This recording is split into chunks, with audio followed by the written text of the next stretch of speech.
ਨਾਨਕ ਮੁਕੰਦ ਗੁਰੂ ਅੰਗਦ ਅਮਰ ਗੁਰੂ ਰਾਮਦਾਸ ਆਨੰਦ ਬਿਲੰਦ ਮੈਂ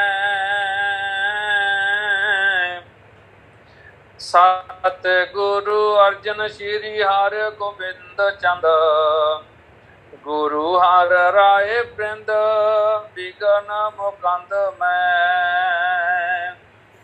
ਸ਼੍ਰੀ ਹਰਿ ਕ੍ਰਿਸ਼ਨ ਜੀ ਨਵਮ ਗੁਰੂ ਪਾਤਸ਼ਾਹ ਸ਼੍ਰੀ ਗੁਰੂ ਗੋਬਿੰਦ ਸਿੰਘ ਸਦਾ ਸੋਭਨੰਦ ਮੈਂ ਸਭ ਕੇ ਪਦਾਰ ਬਿੰਦ ਮਨ ਕੋ ਮਲਿੰਦ ਕਰ ਗਿਆਨ ਮਕਰੰਦ ਹਿਤ ਬੰਦੋ ਹੱਥ ਬੰਦ ਮੈਂ ਗਿਆਨ ਕੇ ਮਕਰੰਦ ਹਿਤ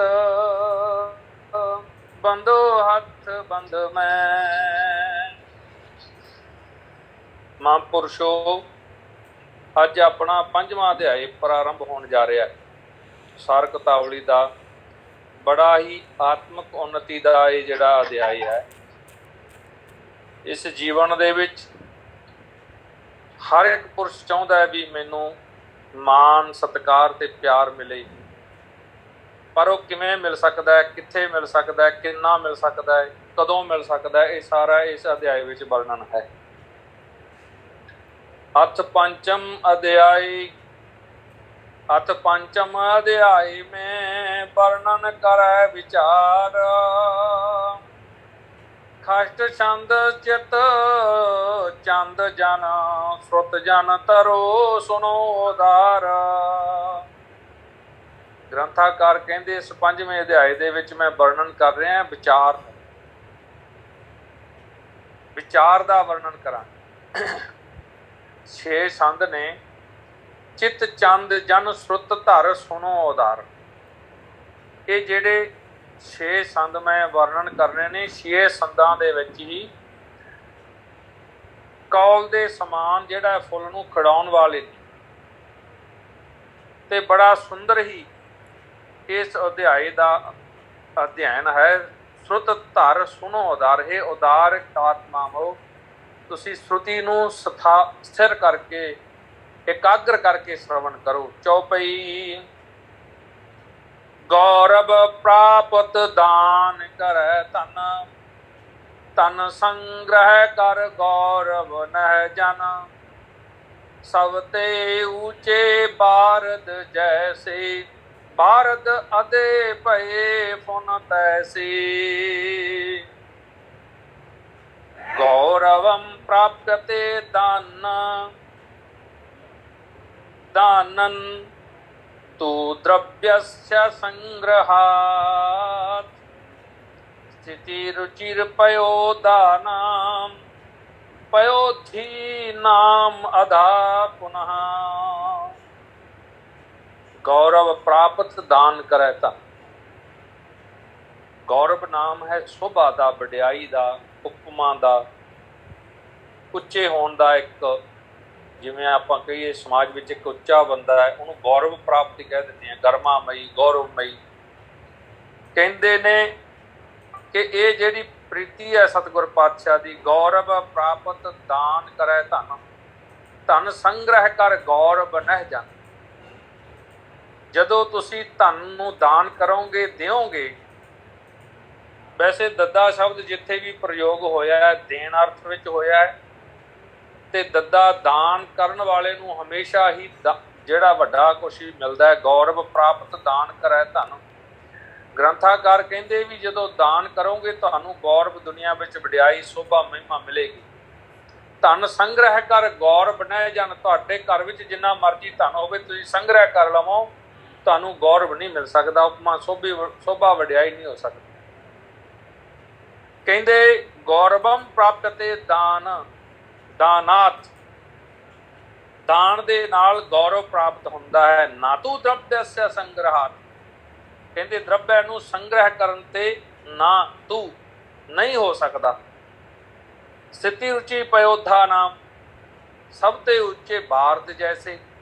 ਬਾਰਦ ਨਾਮ ਬਦਲਦਾ ਤੇ ਬਾਰਦ ਧੱਦੇ ਨਾਲ ਪਾਠ ਆਇਆ, ਉੱਥੇ ਇਹੀ ਸ਼ਬਦ ਹੈ। ਦੱਦੇ ਤੇ ਧੱਦੇ ਦਾ ਫਰਕ ਹੈ, ਪਰ ਦੱਦੇ ਵਾਲਾ ਜਿਹੜਾ ਸ਼ਬਦ ਉਹਦਾ ਅਰਥ ਹੈ ਬੱਦਲ, ਤੇ ਧੱਦੇ ਵਾਲੇ ਸ਼ਬਦ ਦਾ ਅਰਥ ਹੈ ਸਮੁੰਦਰ। ਇੰਨਾ ਫਰਕ ਹੈ, ਇੱਕ ਅੱਖਰ ਦੇ ਨਾਲ ਬਦਲ ਗਿਆ ਅਰਥ। ਸਭ ਤੇ ਉੱਚੇ ਬਾਰਦ ਜੈਸੇ, ਕਹਿੰਦੇ ਸਭ ਤੋਂ ਉੱਚੇ ਵੱਡੇ ਜਿਹੜੇ ਬਾਦਲ ਹੁੰਦੇ ਆ, ਬੱਦਲ ਜਿਹੜੇ ਆ ਦਾਨ ਕਰਦੇ ਆ, ਜਦੋਂ ਲੋੜ ਹੁੰਦੀ ਹੈ ਉਹ ਸ਼ਾਂਤ ਕਰ ਦਿੰਦੇ ਨੇ, ਸਾਰਿਆਂ ਦੇ ਵਿੱਚ ਸ਼ਾਂਤੀ। ਤੇ ਆਪਣੇ ਹੁਣ ਮੰਨ ਲਓ ਮੀਂਹ ਪੈ ਗਿਆ, ਆਨੰਦ ਆਇਆ ਪਿਆ।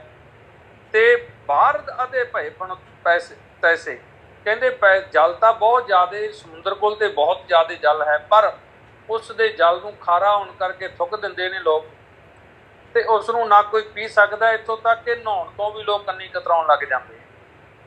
ਉਸ ਦਾ ਧਨ ਕਿਸੇ ਦੇ ਕੰਮ ਨਹੀਂ ਆਉਂਦਾ। ਭਾਵ ਇਹ ਹੈ ਵੀ ਉਹ ਸਮੁੰਦਰ ਨੂੰ ਸੋਮ ਮੰਨਿਆ ਗਿਆ ਸ਼ਾਸਤਰ ਦੇ ਵਿੱਚ। ਸਥਿਤੀ ਰੁਚੀ ਪਯੋਧਾ ਨਾਮ, ਕਹਿੰਦੇ ਰੁਚੀ ਹੈ, ਉੱਚਾ ਹੈ ਸਮੁੰਦਰ। ਸਥਿਤੀ ਜਿਹੜੀ ਸਥਿਤੀ ਹੈ ਨਾ ਉਹ ਉੱਚੀ ਹੈ। ਪਯੋਧਾ ਨਾਮ ਬੱਦਲ ਦਾ, ਬੱਦਲ ਦੀ। ਤੇ ਪਯੋਧੀ ਨਾਮ ਅਧਾ ਪੁਨਾ, ਕਹਿੰਦੇ ਧਰਤੀ ਤੋਂ ਵੀ ਥੱਲੇ ਜਿਹੜਾ ਸਮੁੰਦਰ ਦਾ ਜਲ ਹੈ। ਤੇ ਇਸ ਕਰਕੇ ਉਹਦੀ ਸਥਿਤੀ ਦੇਖ ਕੇ ਵੀ ਉਹ ਦੇਣ ਦੀ ਸ਼ਮਤਾ ਨਹੀਂ ਰੱਖਦਾ, ਧਰਤੀ ਤੋਂ ਵੀ ਨੀਵਾਂ, ਤੇ ਉਹ ਦਾਨ ਕਰਦਾ ਰਹਿੰਦਾ। ਇਸ ਲਈ ਉਹ ਅਸਮਾਨ ਦੇ ਵਿੱਚ ਉੱਚਾ ਉੱਡਦਾ ਰਹਿੰਦਾ, ਉਹਦੀ ਸ਼ੋਭਾ ਉੱਚੀ ਹੁੰਦੀ ਰਹਿੰਦੀ ਹੈ। ਇਹ ਵੀ ਹੈ, ਸੰਸਾਰ ਦੇ ਵਿੱਚ ਵੀ ਹੈ। ਜਦੋਂ ਤੁਸੀਂ ਕਿਸੇ ਵੀ ਪਦਾਰਥ ਨੂੰ ਤਿਆਗ ਕਰੋਗੇ, ਤਿਆਗਦੇ ਰਹੋਗੇ, ਸੰਤੋਸ਼ੀ ਬਣ ਕੇ ਰਹੋਗੇ, ਤੇ ਤੁਹਾਡੀ ਆਤਮਿਕ ਉન્નਤੀ ਵੀ ਹੋਏਗੀ। ਬੰਦਾ ਆਪਣੇ ਆਪ ਉੱਪਰ ਉੱਠ ਜਾਂਦਾ। ਜਦੋਂ ਤੁਸੀਂ ਲਾਲਚਮਈ ਬਿਰਤੀ ਦੇ ਵਿੱਚ ਪ੍ਰਵਿਰਤ ਹੋ ਜਾਓਗੇ ਤਾਂ ਫਿਰ ਉਸ ਵੇਲੇ ਤੁਸੀਂ ਸੱਚ ਜਾਣਿਓ ਵੀ ਬੰਦਾ ਹੌਲੀ ਹੌਲੀ ਹੌਲੀ ਹੌਲੀ ਥੱਲੇ ਆ ਜਾਂਦਾ ਹੈ, ਤੇ ਨਜ਼ਰਾਂ ਤੋਂ ਵੀ ਇੱਕ ਦਿਨ ਗਿਰ ਜਾਂਦਾ। ਗ੍ਰੰਥਾਕਾਰ ਦੱਸਦੇ ਨੇ, ਸੋਰਠਾ ਜਿਉਂ ਇੱਕ ਬਾਪੀ ਤੋਇ ਈਖ, ਸੰਗ ਮਿਲ ਮਦਰ ਅਤ, ਕਟੁਤਾ ਨਿੰਮ ਸਮੋਏ, ਭੋਜਨ ਪਾਤਰ ਕੁਪਾਤਰ ਤਿਉ। ਕਹਿੰਦੇ ਜਿਉਂ ਇੱਕ ਬਾਪੀ ਤੋਇ ਈਖ, ਇਹ ਥਾਪੀ ਪਾੜ ਲਿਖਿਆ ਮਹਾਂਪੁਰਸ਼ੋ, ਇੱਥੇ ਬਾਪੀ ਨਾਮ ਹੈ, ਖੂਹ ਦਾ ਵਾਚਕ ਹੈ ਸ਼ਬਦ। ਏਕਮ ਬਾਪੀ ਜਲਮ ਜਤ ਵੇਦੀక్షੋ, ਮਧੁਰਤਾਮ ਬ੍ਰਜੇਤ, ਨਿੰਬੇ ਕਟਕੁਤਾਮ ਯਾਤੀ, ਪਾਤਰਾ ਅਪਾਤਰਾਇਆ ਭੋਜਨਮ। ਕਹਿੰਦੇ ਇੱਕ ਬਾਪੀ ਤੋਇ ਈਖ, ਸੰਗ ਮਿਲ ਮਧੁਰਿਆ। ਇੱਕ ਖੂਹ ਦਾ ਪਾਣੀ ਨਿੰਮ ਦੇ ਬ੍ਰਿਕਸ਼ ਨੂੰ ਵੀ ਪੈਂਦਾ ਹੈ, ਤੇ ਈਖ ਨਾਮ ਹੈ ਗੰਨੇ ਨੂੰ ਵੀ ਪੈਂਦਾ ਹੈ। ਕਮਾਦ ਨੂੰ ਵੀ ਪਾਉਣੇ ਆਪਾਂ। ਗੰਨੇ ਨੂੰ ਪਿਆ ਹੋਇਆ ਪਾਣੀ ਉਹਦੀ ਮਿਠਾਸ ਦੇ ਵਿੱਚ ਪਰਿਵਰਤਨਸ਼ੀਲ ਹੋ ਜਾਂਦਾ, ਬਦਲ ਜਾਂਦਾ, ਤੇ ਮਿਠਾਸ ਦੇ ਰੂਪ ਵਿੱਚ ਭਰਦਾ ਜਾਂਦਾ ਹੈ। ਗੰਨੇ ਵਿੱਚ ਦੇ ਕਣ ਕਣ ਵਿੱਚ ਮਿਠਾਸ ਭਰੀ ਜਾਂਦੀ ਹੈ। ਉਹੀ ਜਲ ਉਸੇ ਖੂਹ ਦਾ ਆਪਾਂ ਨਿੰਮ ਨੂੰ ਪਾ ਦਿੰਦੇ ਹਾਂ। ਕਟੁਤਾ ਨਿੰਮ ਸਮੋਏ, ਨਿੰਮ ਦੀ ਜੜ ਵਿੱਚ ਪੈ ਕੇ ਕਟੁਤਾ ਨੂੰ ਹਾਸਲ ਕਰਕੇ ਉਹਦੇ ਪੱਤਿਆਂ ਤੱਕ ਵੀ ਜਾ ਕੇ ਕਟੁਤਾ ਨੂੰ ਲੈ ਜਾਂਦਾ। ਉਸੇ ਤਰ੍ਹਾਂ ਹੀ ਕਹਿੰਦੇ ਜਿਹੜਾ ਭੋਜਨ ਹੈ ਇਹ ਪੁਰਸ਼ ਦੇਖ ਕੇ ਦਾਨ ਕਰਨਾ ਚਾਹੀਦਾ, ਚੰਗੇ ਮਾੜੇ ਨੂੰ ਦੇਖ ਕੇ ਦਾਨ ਕਰਨਾ ਚਾਹੀਦਾ। ਇੱਕ ਸੰਸਕ੍ਰਿਤ ਦਾ ਸ਼ਲੋਕ ਹੈ ਕਿ ਧੂਮਰ ਪਾਨ ਰਤਮ ਵਿਪ੍ਰਮ, ਦਾਨਮ ਕ੍ਰੋਤੀ ਤੁਜੋ ਨਰਾ, ਦਾਤਾ ਰਉ ਨਰਕੇ ਜਾਤੀ, ਬ੍ਰਾਹਮਣ ਗ੍ਰਾਮ ਸ਼ੂਕਰਾ। ਕਹਿੰਦੇ ਉਹ ਬ੍ਰਾਹਮਣ ਵਿਦਵਾਨ ਪੰਡਤ ਜਿੱਡਾ ਮਰਜ਼ੀ ਹੋਵੇ, ਤੁਸੀਂ ਉਹਨੂੰ ਦਾਨ ਕੀਤਾ ਤੇ ਉਹਨੇ ਉਸ ਦਾਨ ਦੇ ਨਾਲ ਤਮਾਕੂ ਦਾ ਸੇਵਨ ਕਰ ਲਿਆ। ਕਹਿੰਦੇ ਫਿਰ ਤਮਾਕੂ ਦਾ ਸੇਵਨ ਕਰਨ ਵਾਲਾ ਉਹਨੂੰ ਜਿਹੜਾ ਦਾਨ ਦਿੰਦਾ ਹੈ, ਦਾਤਾਰਉ ਨਰਕੇ ਜਾਤੀ, ਦੇਣ ਵਾਲਾ ਦਤਾਰ ਤੇ ਨਰਕਾਂ ਨੂੰ ਜਾਏਗਾ। ਪਰ ਜਿਸ ਨੇ ਉਹ ਦਾਨ ਲਿਆ ਬ੍ਰਾਹਮਣ ਨੇ, ਉਹ ਬ੍ਰਾਹਮਣ ਗ੍ਰਾਮ ਸ਼ੂਕਰਾ, ਗ੍ਰਾਮ ਦਾ ਸੂਅਰ ਬਣੇਗਾ, ਤੇ ਸਾਰੇ ਗ੍ਰਾਮ ਦੀ ਗੰਦਗੀ ਨੂੰ ਖਾ ਕੇ ਆਪਣਾ ਪੇਟ ਭਰਿਆ ਕਰੇਗਾ। ਇਸ ਲਈ ਦਾਨ ਦੇਣ ਦੇ ਸਮੇਂ ਪਹਿਲਾਂ ਗ੍ਰੰਥਾਕਾਰ ਕਹਿੰਦੇ ਭਾਈ ਸੱਜਣ, ਪਹਿਲਾਂ ਤੁਸੀਂ ਦੇਖ ਲੈਣਾ ਹੈ ਵੀ ਜਿਸ ਪੁਰਸ਼ ਨੂੰ ਤੁਸੀਂ ਦੇ ਰਹੇ ਹੋ ਉਹ ਬੰਦਾ ਤੁਹਾਡਾ ਚੰਗਾ ਕਰੇਗਾ ਜਾਂ ਮਾੜਾ ਕਰੇਗਾ। ਜਿਸ ਨੂੰ ਤੁਸੀਂ ਵਸਤੂ ਦੇ ਰਹੇ ਹੋ ਤੁਹਾਡੀ ਵਸਤੂ ਚੰਗੇ ਥਾਂ ਲੱਗੇਗੀ ਜਾਂ ਬੁਰੇ ਥਾਂ ਲੱਗੇਗੀ। ਉਸੇ ਤਰ੍ਹਾਂ ਪਾਤਰ ਤੇ ਅਪਾਤਰ ਦੇਖ ਕੇ ਕਟਤਾ ਨਿੰਮ ਸਮੋਏ, ਭੋਜਨ ਪਾਤਰ ਕੁਪਾਤਰ ਤੇ ਉਸੇ ਤਰ੍ਹਾਂ ਹੀ ਪਾਤਰ ਨੂੰ ਪਿਆ ਦੋਗੇ ਤੇ ਉਹ ਸ਼ੁਭ ਹੋ ਜਾਏਗਾ, ਕੁਪਾਤਰ ਨੂੰ ਦੇ ਦੋਗੇ ਤੇ ਮਾੜਾ ਹੋ ਜਾਏਗਾ। ਸਵਾਤੀ ਬੂੰਦ ਸਵਾਤੀ ਨਕਸ਼ਤਰ ਵਿੱਚ ਡਿੱਗਣ ਵਾਲੀ ਸਾਵਣ ਦੇ ਮਹੀਨੇ ਦੀ ਜਿਹੜੀ ਬੂੰਦ ਹੁੰਦੀ ਹੈ, ਜੇ ਤਾਂ ਉਹ ਬੂੰਦ ਸੱਪ ਦੀ ਮਣੀ ਤੇ ਸੱਪ ਤੇ ਪੈ ਜੇ ਮਣੀ ਬਣ ਜਾਂਦੀ ਹੈ, ਜੇ ਉਹ ਕੇਲੇ ਤੇ ਪੈ ਜੇ ਪਰ ਰੂਪ ਬਦਲ ਲੈਂਦੀ ਹੈ, ਜੇ ਉਹੀ ਬੂੰਦ ਕਹਿੰਦੇ ਪਪੀਹੇ ਤੇ ਪੈ ਜੇ ਤੇ ਉਸ ਨੂੰ ਸੰਤੁਸ਼ਟੀ ਦੇ ਦਿੰਦੀ ਹੈ, ਪਰ ਜੇਕਰ ਉਹੀ ਬੂੰਦ ਹਾਥੀ ਦੇ ਸਿਰ ਵਿੱਚ ਪੈ ਜੇ ਤੇ ਮਾਨਕ ਬਣਾ ਦਿੰਦੀ ਹੈ, ਉਹੀ ਬੂੰਦ ਜੇਕਰ ਕਿਤੇ ਗਿੱਦੜ ਤੇ ਪੈ ਜਾਵੇ ਤੇ ਕਹਿੰਦੇ ਗਿੱਦੜ ਜਿਹੜਾ ਉਹ ਹਲਕ ਜਾਂਦਾ, ਉਹ ਤੋਂ ਅਬਜ਼ਰਵ ਹੀ ਨਹੀਂ ਹੁੰਦੀ, ਉਹ ਸਹਿਣ ਨਹੀਂ ਕਰ ਸਕਦਾ। ਇਸ ਲਈ ਇਸੇ ਤਰ੍ਹਾਂ ਹੀ ਪਾਤਰ ਨੂੰ ਵਸਤੂ ਦਿੰਦੇ ਆ ਤਾਂ ਸਾਡੀ ਵਸਤੂ ਸਾਕਾਰ ਹੋ ਜਾਂਦੀ ਹੈ। ਗ੍ਰੰਥਾਕਾਰ ਵਰਣਨ ਕਰ ਨਹੀਂ ਹੈ ਪਾਤਰ ਕਿਵੇਂ ਭਾਲਣਾ, ਉਸ ਬਾਰੇ ਦੱਸਦੇ ਨੇ। ਭੁਜੰਗ ਪ੍ਰਿਆਤ ਛੰਦ ਫਲੀ ਭੂਤ ਦਾਨਮ ਸ਼ੁਭਮ ਪਾਤਰ ਦਇਓ ਜਥਾ ਬੀਜ ਬੋਇਓ ਸੋ ਖੇਤਰੇ ਅਖਾਇਓ। ਇਹ ਦੋ ਤਰ੍ਹਾਂ ਦੇ ਪਾਠ ਆਉਂਦੇ ਆ ਮਹਾਂਪੁਰਸ਼ੋ, ਕਿਤੇ ਅਖਾਇਓ ਪਾਠ ਵੀ ਆਉਂਦਾ, ਕਿਤੇ ਅਖਾਏ ਪਾਠ ਵੀ ਆਉਂਦਾ। ਇਹ ਤੁਸੀਂ ਆਪਦੇ ਹਿਸਾਬ ਨਾਲ ਸੋਧ ਲਿਓ ਇਸ ਨੂੰ। ਕੁਪਾਤਰੇ ਮੁਜਾਰੀ ਦਇਓ ਦਾਨ ਐਸੇ ਕੁਖੇਤਰੇ ਮਜਾਰੀ ਬੋਇਓ ਬੀਜ ਜੈਸੇ। ਕਹਿੰਦੇ ਸੁਭਮ ਪਾਤਰ, श्रेष्ठ पात्र महात्मा देख के दान करिए तो तुहाडा दान किया फलीभूत सफल हो जाएगा। जथा बीज बोयो, जो जा बीज बोयोगे ओहो जिहा ही श्रेष्ठ धरती फल देगी। भाव जो जा बीजोगे वो जा योग पएगा ते तुहानू फल दे देगा। कुपात्रे मुजारी बदयो दान ऐसे, जे माड़े विषी पुरुष नू दान करोगे तो उस दान दे नाल ਬਹੁਤਾ ਨਹੀਂ ਤੇ ਉਹ ਪਰਿਵਾਰ ਦਾ ਹੀ ਜੀਵਨ ਨਰਕ ਬਣਾ ਦੇਗਾ, ਕਿਉਂਕਿ ਉਸਨੇ ਦਾਨ ਦੇ ਨਾਲ ਨਸ਼ਾ ਕਰਨਾ ਹੈ। ਨਸ਼ੇ ਦੇ ਨਾਲ ਪਰਿਵਾਰ ਦੇ ਵਿੱਚ ਜ਼ਿਲਮ ਤੇ ਮੰਨ ਲਓ ਲੜਾਈ ਪੜ੍ਹਾਈ ਆਦਿ ਸਭ ਕੁਝ ਨਿਸ਼ਪੰਨ ਹੋਣਗੇ। ਇਸ ਲਈ ਮਾੜੇ ਪੁਰਸ਼ ਨੂੰ ਦਾਨ ਦੇਣ ਦਾ ਪਾਪ ਵੀ ਲੱਗਦਾ ਹੈ। ਕਈ ਬੰਦੇ ਕਹਿ ਦਿੰਦੇ ਆ ਵੀ ਆਪਾਂ ਦਾਨ ਕਰਤਾ ਤੇ ਉਹ ਜੋ ਮਰਜ਼ੀ ਕਰੇ, ਹੁਣ ਆਪਣਾ ਤਾਂ ਆਪਾਂ ਸੁਰਖਰੂ ਹੋ ਗਏ। ਕਹਿੰਦੇ ਨਹੀਂ, ਤੁਸੀਂ ਬੀਜਣ ਵੇਲੇ ਕੁਖੇਤਰੇ ਮੁਜਾਰੀ ਭਇਓ ਬੀਜ ਜੈਸੇ। ਕਹਿੰਦੇ ਕੁਪਾਤਰ ਨੂੰ ਦਾਨ ਕਰਨ ਦਾ ਇਹੋ ਜਿਹਾ ਕੰਮ ਹੈ ਜਿਵੇਂ ਖੇਤਰ ਕਲਰ ਜ਼ਮੀਨ ਦੇ ਵਿੱਚ ਤੁਸੀਂ ਬੀਜ ਸਿੱਟਦਾ, ਉਹ ਬੀਜ ਦਾ ਵੀ ਨਾਸ਼ ਹੋ ਜਾਂਦਾ ਤੇ ਉਪਜਣਾ ਫਲਣਾ ਫੁੱਲਣਾ ਤਾਂ ਉਹਨੇ ਹੈ ਹੀ ਕੀ, ਉਹ ਬੀਜ ਨੂੰ ਵੀ ਲੈ ਕੇ ਜ਼ਮੀਨ ਬਹਿ ਜਾਂਦੀ ਹੈ। ਉਸੇ ਤਰ੍ਹਾਂ ਸ਼ਾਸਤਰ ਵਿੱਚ ਗ੍ਰੰਥਾਕਾਰ ਕਹਿੰਦੇ ਨੇ ਸਤ ਪਾਤਰੋ ਉਪਗਤਮ ਦਾਨਮ ਸੁਖਸ਼ੇਤਰੇ ਗਤਿ ਬੀਜਵਤ ਕੋ ਪਾਤਰੋ ਕੋਪਵਤ ਗਤਮ ਦਾਨਮ ਕੋ ਖੇਤਰੇ ਗਤ ਬੀਜਵਤ। ਸਤ ਪਾਤਰ ਨੂੰ ਦਾਨ ਕੀਤਾ ਚੰਗੀ ਭੂਮੀ ਵਿੱਚ ਬੀਜ ਬੋਜਣ ਦੇ ਬਰੋਬਰ ਹੈ। ਕੁਪਾਤਰ ਨੂੰ ਦਾਨ ਕੀਤਾ ਕੁਖੇਤਰ ਮਾੜੇ ਭੂਮੀ ਵਿੱਚ, ਜਾਨੀ ਜਿੱਥੇ ਪਾਣੀ ਦੀ ਪਹੁੰਚ ਨਾ ਹੋਵੇ, ਜਿੱਥੇ ਮੀਂਹ ਵੀ ਨਹੀਂ ਪੈਂਦਾ, ਉੱਥੇ ਵੀ ਸਿੱਟ ਦਿੱਤਾ, ਉਹ ਸਾਲ ਦੇ ਵਿੱਚ ਬੀਜ ਜਿਹੜਾ ਹੈ ਉਹ ਖਤਮ ਹੋ ਜਾਂਦਾ ਹੈ। ਕਹਿੰਦੇ ਇਸ ਤਰ੍ਹਾਂ ਦਾ ਜਿਹੜਾ ਸਿਸਟਮ ਹੈ ਉਹ ਬਣ ਜਾਂਦਾ ਹੈ। ਛਪੈ ਛੰਦ ਜਗ ਸੇਖ ਮਨ ਭੁਗਤ ਸੇਖ ਵਰ ਏ ਦੁਇ ਭੋਜਨ ਪਾਪ ਤਿਆਗੈ ਜਵਨ ਬਹੀ ਹੈ ਬੁੱਧ ਮਾਨ ਜਨ ਉਪਮਾ ਕਰੈ ਆਦ੍ਰਿਸ਼ ਸ੍ਰੇਸ਼ਟ ਸੋ ਮਿੱਤਰ ਮਹਾਵਰ ਦੰਭ ਬਿਨਾ ਜੋ ਧਰਮ ਦੰਭ ਬਿਨਾ ਜੋ ਧਰਮ। ਕਹਿੰਦੇ ਜਿਹੜਾ ਦੰਭ ਤੋਂ ਬਿਨਾ ਜਿਹੜਾ ਧਰਮ ਹੈ ਉਹੀ ਧਰਮ। ਸਾਧੂ ਲੋਕ ਦੰਭ ਬਿਨਾ ਜੋ ਧਰਮ ਧਰਮ ਬੈ ਕਹੈ ਮੁਨੀਸ਼ਰ। ਕਹਿੰਦੇ ਐਸਾ ਸਿਸਟਮ ਦੁਨੀਆ ਦੇ ਵਿੱਚ ਦੇਖਿਆ। ਜਗ ਸ਼ੇਸ਼ ਮੁਨ ਭੁਗਤ ਸ਼ੇਸ਼ ਵਰ ਇਹ ਦੋਏ ਭੋਜਨ।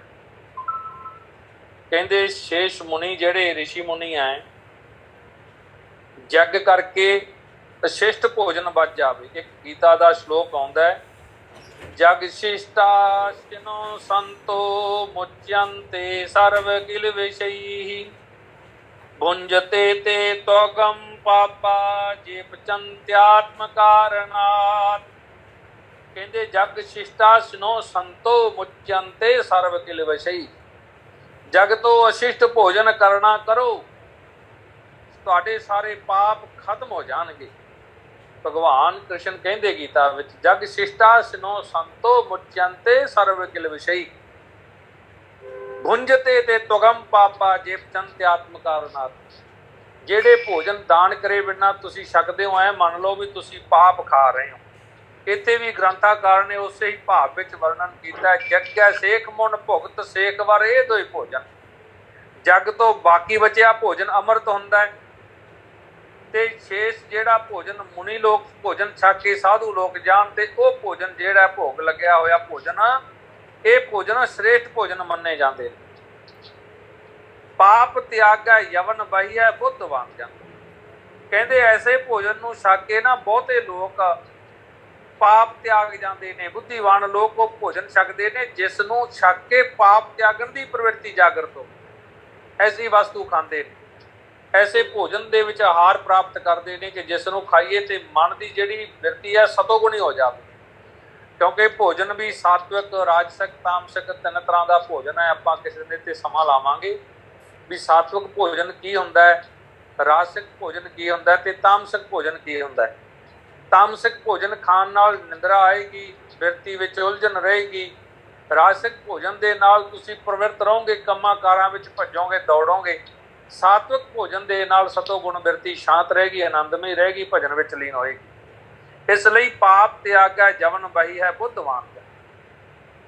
ਕਹਿੰਦੇ ਜਿਸ ਜੀਵ ਨੇ ਪਾਪ ਨੂੰ ਤਿਆਗ ਦਿੱਤਾ ਉਹੀ ਦੁਨੀਆ ਵਿੱਚ ਬੁੱਧੀਵਾਨ ਹੈ। ਉਪਮਾ ਕਰੇ ਆਦ੍ਰਿਸ਼ ਸ੍ਰਿਸ਼ਟ ਸੋ ਮਿੱਤਰ ਮਹਾਬਲ। ਮਿੱਤਰ ਕੌਣ ਹੁੰਦਾ ਹੈ? ਜਿਹੜਾ ਆਦ੍ਰਿਸ਼ ਪਿੱਛੇ, ਪਿੱਠ ਦੇ ਪਿੱਛੇ ਉਪਮਾ ਕਰੇ, ਸੋਭਾ ਕਰੇ, ਮਹਿਮਾ ਕਰੇ। ਇਹ ਨਹੀਂ ਵੀ ਸਾਹਮਣੇ ਹੱਥ ਜੋੜ ਲੈਣੇ ਤੇ ਪਿੱਠ ਦੇ ਪਿੱਛੇ ਵਾਰ ਕਰੀ ਜਾਣੇ। ਇਹ ਮਿੱਤਰ ਦੀ ਪਰਿਭਾਸ਼ਾ ਨਹੀਂ ਹੈ, ਡੈਫੀਨੇਸ਼ਨ ਨਹੀਂ ਹੈ। ਦੰਭ ਬਿਨਾ ਜੋ ਧਰਮ ਬਈ ਹੈ ਕਹੇ ਮਨੀਸ਼ਵਰ। ਕਹਿੰਦੇ ਪਖੰਡ ਤੋਂ ਬਿਨਾ ਜਿਹੜਾ ਧਰਮ ਹੈ ਉਹੀ ਧਰਮ ਸ਼੍ਰੇਸ਼ਟ ਹੈ, ਜਿਹਦੇ ਵਿੱਚ ਕੋਈ ਦੰਭ ਨਹੀਂ ਹੈ। ਤਦ ਭੋਜਨਮ ਜਨ ਮੁਨੀ ਭੁਗਤ ਸ਼ੇਸ਼ਮ ਸਾ ਬੁੱਧਿਮਾਨ ਜੋ ਨਾ ਕਰੋਤੀ ਪਾਪਮ ਤਤ ਸੌਹ੍ਰਿਦਯਮ ਜਤ ਕ੍ਰਿਯਤੇ ਪਰੋਕਸ਼ਮ ਦੰਭੈਰ ਬਿਨਾਯਾ ਕ੍ਰਿਯਤੇ ਸਖ ਧਰਮਾ। ਕਹਿੰਦੇ ਜਿਹੜਾ ਭੋਜਨ ਮੁਨੀ ਲੋਕ ਛਕ ਕੇ ਹਟ ਗਏ, ਅਸ਼ੇਸ਼ ਬਚ ਗਿਆ, ਉਹ ਸ੍ਰੇਸ਼ਟ ਭੋਜਨ, ਉੱਤਮ ਭੋਜਨ ਹੈ। ਆਪਾਂ ਉਹ ਦੇਖਦੇ ਵੀ ਹਾਂ ਵੀ ਇੱਕ ਕਿਣਕਾ ਹੀ ਮੁੱਖ ਦੇ ਵਿੱਚ ਪਾ ਕੇ ਭਗਵਾਨ ਕ੍ਰਿਸ਼ਨ ਨੇ ਕਹਿ ਦਿੱਤਾ ਵੀ ਅਸ਼ਮੇਧ ਜਗ ਹੋ ਗਿਆ। ਇਸ ਕਰਕੇ ਉਹ ਭੋਜਨ ਨੂੰ ਛਕਣਾ। ਤੇ ਬੁੱਧਵਾਨ ਜਿਹੜੇ ਪੁਰਸ਼ ਹੈ ਉਹ ਪਾਪ ਤੋਂ ਦੂਰ ਹੋ ਜਾਣ। ਨਾ ਕਰੋਤੀ ਪਾਪਮ, ਪਾਪ ਨਹੀਂ ਕਰਨਾ ਚਾਹੀਦਾ। ਤਤ ਸੁਹਿਰਦਿਅਮ ਜਤ ਕ੍ਰਿਯਤੇ ਪਰੋਕਸ਼ਮ। ਕਹਿੰਦੇ ਸੁਹਿਰਦ ਤੁਹਾਡਾ ਉਹੀ ਹੈ ਜਿਹੜਾ ਤੁਹਾਡੇ ਪ੍ਰੋਕਸ਼, ਤੁਹਾਡੇ ਪਿੱਠ ਦੇ ਪਿੱਛੇ ਤੁਹਾਡੀ ਉਪਮਾ ਕਰੇ, ਸੋਭਾ ਕਰੇ। ਦੰਭੈਰ ਬਿਨਾ ਯਹ ਕ੍ਰਿਯਤੇ ਸਧਰਮ। ਕਹਿੰਦੇ ਦੰਭ ਤੋਂ ਬਿਨਾ ਜਿਹੜਾ ਤੁਸੀਂ ਧਰਮ ਕਮਾਵੋ ਉਹੀ ਧਰਮ ਸ਼੍ਰੇਸ਼ਟ ਮੰਨਿਆ ਜਾਂਦਾ ਹੈ। ਗ੍ਰੰਥਾਕਾਰ ਅਗਲੀ ਸਤਰ ਵਿੱਚ ਦੱਸਦੇ ਨੇ, ਹਰ ਭਗਤ ਜਗਤ ਮੈਂ ਜਾਨ ਨਿਜ ਇਸ਼ਟ ਬਿਨਾ ਦ੍ਰਿਸ਼ਟੇ ਨ ਆਨਾ ਪੁਨ ਸਾਧ ਬਹੀ ਜਗ ਜਾਨੀਏ ਜਾ ਕੈ ਨਹੀਂ ਉਪਾਦ ਮਨਾ। ਸਾਧੂ ਦੀ ਡੈਫੀਨੇਸ਼ਨ ਬੜੀ ਸੁੰਦਰ ਪਰਿਭਾਸ਼ਾ ਦਿੱਤੀ ਗ੍ਰੰਥਾਕਾਰ। ਕਹਿੰਦੇ ਹਰ ਭਗਤ ਜਗਤ ਮੈਂ ਜਾਨ ਨਿਜ ਇਸ਼ਟ ਬਿਨਾ ਦ੍ਰਿਸ਼ਟੇ ਨਾ ਆਨਾ। ਪਰਮੇਸ਼ਰ ਦਾ ਭਗਤ ਜਗਤ ਦੇ ਵਿੱਚ ਉਹੀ ਮੰਨਿਆ ਗਿਆ ਜਿਹਨੇ ਆਪਦੇ ਇਸ਼ਟ ਦੇਵ ਤੋਂ ਬਿਨਾਂ ਕਿਸੇ ਨੂੰ ਦੇਖਿਆ ਹੀ ਨਹੀਂ ਕਦੇ, ਆਪਦੇ ਟਾਰਗੇਟ ਤੋਂ ਬਿਨਾਂ ਕੋਈ ਪਾਸੇ ਗਿਆ ਹੀ ਨਹੀਂ।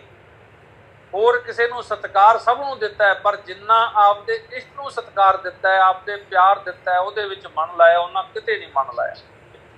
ਪੁਨ ਸਾਧ ਬਹੀ ਜਗ ਜਾਨੀਏ। ਕਹਿੰਦੇ ਸਾਧ ਉਹੀ ਹੈ ਇਸ ਸ੍ਰਿਸ਼ਟੀ ਦੇ ਵਿੱਚ ਜਾ ਕੇ ਨਹੀਂ ਉਪਾਦ ਮਨ, ਜਿਹਦੇ ਮਨ ਦੇ ਵਿੱਚ ਕੋਈ ਉਪਾਧੀ ਨਹੀਂ ਹੈ, ਮਨ ਦੇ ਵਿੱਚ ਕਿਸੇ ਤਰ੍ਹਾਂ ਦਾ ਕੋਈ ਫਰੇਬ ਨਹੀਂ ਹੈ, ਧੋਖਾ ਕਰਨ ਦਾ ਵਿਚਾਰ ਨਹੀਂ ਹੈ, ਕਿਸੇ ਨੂੰ ਲੁੱਟਣ ਦੀ ਬਿਰਤੀ ਨਹੀਂ ਹੈ, ਕਿਸੇ ਤੋਂ ਖੋਹਣ ਦੀ ਪ੍ਰਵਿਰਤੀ ਨਹੀਂ ਹੈ। ਉਸ ਨੂੰ ਕੀ ਕਹਿੰਦੇ?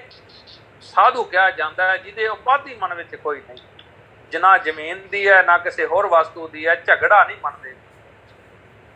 ਸੋਈਆ ਜਬ ਧਾਰ ਤ੍ਰੈ ਦੰਡ ਫਿਰੈ ਨਗਨਾ ਮੁਖ ਉਪਰ ਸੀਸ ਜਟਾਨ ਤਰੇ ਅਥਵਾ ਗਿਰ ਕੰਦਰ बीच ਵਸੇ ਸਿਲ ਪੈ ਥਤ ਹੈ ਥਿਤ ਬ੍ਰਿਸ਼ ਤਲੇ तत् वेद पुराण सिद्धांत पठे उपवास तरे तीर्थों विचरे मन में जब भोगन की रत है तब ये सब किंचित नाहे करे। क्या बात ग्रंथकार कहते जदि वैसी त्रिदंडम नगन मुंडो जटावा जदि बससी गुहायाम वृक्ष मूले शिलायाम जदि पठसी पुराणम वेद सिद्धांत तत्वम जदि हृदयम शुद्धम सर्व में तन किंचत। कहते सिर दे उपर त्रिदंड धारण कर लिया। त्रिदंड कहते त्रिपुंड नूं तीन रेखावां बनदियां मस्तिष्क दे विच। काशी दे विच रहण वालियां नूं तां सारिआं नूं पता है भी त्रिपुंड सारे ला ही लैंदे आ मस्तिष्क दे विच, सारे अपने साधु भी ला लैंदे। कहते जब धार त्रिदंड फिरै नगना, कहते मत्थे दे उपर त्रिपुंड ला लिया ते नगन अवस्था दे विच फिरदा। कहंदा लोकां नूं मैं तां कपड़े भी नहीं पाउणे, मुख उपर सीस जटान धरे ते मुख दे उपर भी मलिया होया है भस्म नूं ते सिस दे उपर जटावां धरियां होईयां। किर कंधर दे विच जाके बस गया, कंधरां दे विच पहाड़ां दे विच रहण लग गया। सिल पैथ तो है बित वृक्ष तले। कहते फिर जिहड़ी खाणी पानी सी बिरछां दे थले रह के उहने आपदा निर्वाह कीता, तीर्थां दे विच जाना कीता, वेदां दे तत्त नूं सिद्धांत नूं पढ़िया, उपवास कीता, तीर्थां ते विचरना कीता। ते सतगुर पातशाह ने बाणी विच कहा भी ऐसे कर्म करके जीव जे फिर भी तू नहीं सुधदा तां क्या नांगे क्या बाधे चाम। ग्रंथकार ने लिखिया जब नहीं चीनस आत्मरा। जदों अपने आप नूं तू नहीं चीनदा, देखण दी इच्छा ही नहीं तेरे मन विच, ते बाहरली संसार नूं देख के सुख नहीं ना मिल सकदा। आनंद बाहर नहीं है, आनंद ते इत्थे गुहिया हिरदे दे विच है। उस नूं भालण दी तू अपने मन विच जिहड़ी है पद्धति कायम कर। मन मैं जब भोगन की रत है तब ये सब किंचित नाहे करे। कहते मन विच जे भोगां दी आस है भी मैं वड्डियां गड्डियां ते वड्डे सिस्टम दे विच रहां ते फिर उत्थे जाण दी की लोड़ सी। कंधरां दे विच पहिलां ही इस सिस्टम नूं बना लैंदा। इत्थे ग्रंथकार कहते जदा बैसी त्रिदंडम नगन मुंडो जटावा जदि बससी गोयाम वृक्ष स्थले शिलायाम। किते भी तू रहा नगन होके रहा, जटावां धारण कर लियां, पत्थरां पहाड़ां वृक्षां दे थले रहा। जदि पढ़सी पुराणम पुराणां नूं पढ़िया, वेद सिद्धांत तत्वम वेद सिद्धांत तत्व भी तू पढ़ ले। जदि हृदयम अशुद्धम जेकर तेरा हिरदा अशुद्ध है तां सर्व मेतन किंचत तेरे लिए होर कुछ भी नहीं है। जिवें आपां बाणी विच पढ़दे हां जे जुग चारे यार जा होर दसोनी होए नवां खंडा विच जानी है नाल चलै सब कोई चंगा नाम रखाई कह जस कीरत जग ले जे तिस नदर ना आवे तां बात ना पुछै। कि ਇਹਦਾ ਭਾਵ ਇਹੀ ਹੈ ਤੋਟਕ ਸੰਦ ਨਿਜ ਮਾਤ ਜਿਵੇਂ ਪਰ ਨਾਰ ਭਜੇ ਪਰ ਧਨ ਕੋ ਲੋਸ਼ਟ ਸਮਾਨ ਤਜੇ सब जीव स्वयं सम देखत जो वह वैष्णव है एव पेखत जो। कहते निज मात जिमें परनार भजे। निज माता अपनी माता की तरह हर स्त्री को सत्कार ते प्यार देना, उस भाव नाल ही देखना कि मेरी माँ रही है, मेरी माँ आ रही। इसलिए माँ शब्द की शक्ति इन्नी है। कहते निज मात जिमें परनार भजे, पर नारी नूं देख के माता की फिरती अंदर जागृत हो जानी। मातृवत परदाराश्च पर द्रव्यानि लोष्टवत आत्मवत सर्व सत्वानि या पक्षति स वैष्णवः। कहते मातृवत परदारश्च पर स्त्री नूं माता की तरह, पर द्रव्या नूं गंदगी की तरह, लोष्ट नाम गंदगी दा। कहते सब जीव स्वयं सम देखत जो, जेड़े सारे जीवां नूं आत्मवत सर्वम सत्वन सत्वानि। कहते सारिआं नूं अपने वर्ग अपनी आत्मा वर्गा ही दर्जा देना भी सारे। जे किसी दे मैं चोट ला रहा तो मेरे भी चोट लग रही है। कहते सब जीवां नूं अपने आप अपने तरह देखना ਵਹਿ ਵੈਸ਼ਨਵ ਹੈ ਵਿਪੇਖਤ ਜੋ ਕਹਿੰਦੇ ਉਸ ਨੂੰ ਅਸੀਂ ਵੈਸ਼ਨਵ ਵਿਸ਼ਨੂੰ ਭਗਤ ਉਹਨੂੰ ਕਹਾਂਗੇ ਜਿਹਦੇ ਵਿੱਚ ਇਹ ਸਦਗੁਣ ਨੇ, ਤੇ ਹੋਰ ਵੈਸ਼ਨਵ ਪਹਿਰਾਵੇ ਨਾਲ ਨਹੀਂ ਹੋ ਸਕਦਾ। ਗ੍ਰੰਥਾਕਾਰ ਸਮਾਪਤੀ ਵਿੱਚ ਕਹਿੰਦੇ ਨੇ ਇੱਕ ਚੌਪਈ ਇੱਕ ਸੋਰਠਾ ਇੱਕ ਪੁਰਜੰਗ ਪ੍ਰਿਆਤ ਇੱਕ ਛਪਾਤੋ ਟਕੀ ਕੋ ਇੱਕ ਸਵਈਆ ਜਾਤ। ਇੱਕ ਚੌਪਈ ਹੈ, ਇੱਕ ਸੋਰਠਾ, ਇੱਕ ਭੁਜੰਗ ਪ੍ਰਿਆਤ ਛੰਦ, ਇੱਕ ਛਪਾ ਛੰਦ, ਤੋਟਕ ਛੰਦ, ਇੱਕ ਸਵਈਆ। ਇਹਦਾ ਇਸ ਅਧਿਆਏ ਦੇ ਵਿੱਚ ਮੈਂ ਵਰਣਨ ਕੀਤਾ। ਇਤ ਸ਼੍ਰੀ ਸਾਰ ਕੁਤਾਵਲੀ ਤਾਸ ਪੰਚਮੋ ਅਧਿਆਏ ਤਾਂ ਮੈਂ ਕਹਿਓ ਵਿਚਾਰ ਸ਼ੁਭ ਕਵਿ ਹਰਦਿਆਲ ਸਵਾਏ। ਵਿਚਾਰ ਕੀਤੀ ਹੈ, ਵਿਚਾਰ ਦੱਸਿਆ, ਵਿਚਾਰ ਕਿਹਨੂੰ ਕਹਿੰਦੇ ਆ ਤੇ ਵਿਚਾਰਨਾ ਕਿਵੇਂ ਹੈ, ਇਸ ਅਧਿਆਏ ਵਿੱਚ ਸਾਰਾ ਹੀ ਵਰਣਨ ਆਪਾਂ ਸ਼੍ਰਵਣ ਕੀਤਾ ਹੈ। ਕੱਲ ਨੂੰ ਆਪਾਂ 6ਵਾਂ ਅਧਿਆਇ